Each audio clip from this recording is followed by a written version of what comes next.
Alors, j'ai voulu éclaircir le message précédent et j'ai surtout voulu essayer de faire un tirage sur d'autres énergies, mais voilà, je ne décide pas, donc on nous confirme les choses, d'accord? Cette personne n'est pas du tout authentique, n'est pas du tout honnête.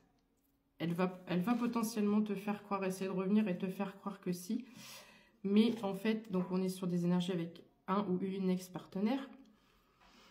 Et cette personne, regarde le tatouage, Love Forever, je t'aime pour toujours. Elle va te faire encore des grandes promesses, mais tu vois, à la fin du mot, il est effacé. Donc clairement, je suis désolée, c'est très insistant, mais j'attendrai demain peut-être pour faire d'autres tirages. Parce que là, on me dit vraiment que... Enfin, ça fait 3 jours, j'ai les mêmes messages, quoi.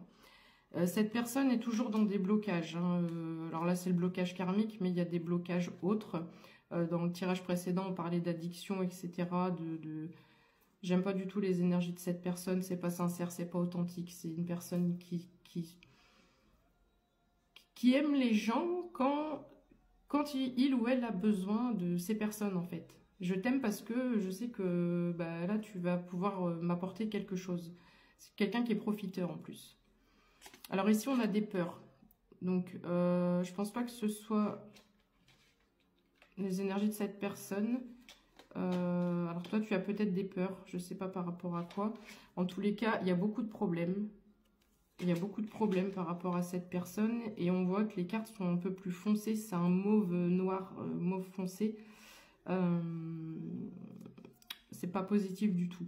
On te parle aussi possiblement d'effet miroir ici. Donc c'est peut-être une relation avec lien d'âme. D'ailleurs, on me parle de contrat d'âme et tu es peut-être dans une blessure d'abandon. Et cette blessure, si ça revient dans ta vie, c'est qu'elle n'est pas encore tout à fait réglée. Tu pensais l'avoir réglée, mais elle n'est pas tout à fait réglée. Avec le chiffre 42, on te parle de rupture ici, mais on te dit surtout de créer la rupture avec cette obsession que tu as de cette personne.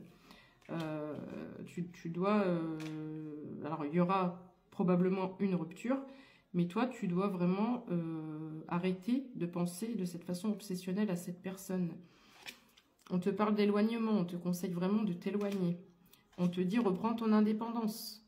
Voilà, un peu comme... non, je vais dire Xena la guerrière, parce elle me fait penser un peu à ses énergies, mais je sais pas si elle avait un arc et un cheval. Enfin bref, tu es une guerrière, il faut que tu reprennes le pouvoir sur cette situation. On te parle de self-centrage. Fais-toi plaisir, prends un bain, médite, allume une bougie, regarde un film, lis un livre, sors. Mais il faut absolument que tu te recentres sur toi et que tu reprennes un peu l'émerveillement de ta vie, l'émerveillement des choses.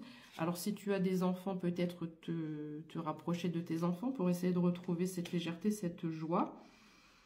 Quoi qu'il en soit, tout ceci avait un sens puisque prochainement tu vas faire une rencontre forte qui va te faire tout oublier.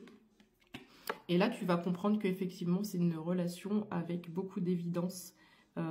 Et tu sortiras soudainement, brutalement de ta situation actuelle qui dure depuis très longtemps et pour laquelle tu ne pensais ne pouvoir jamais en sortir.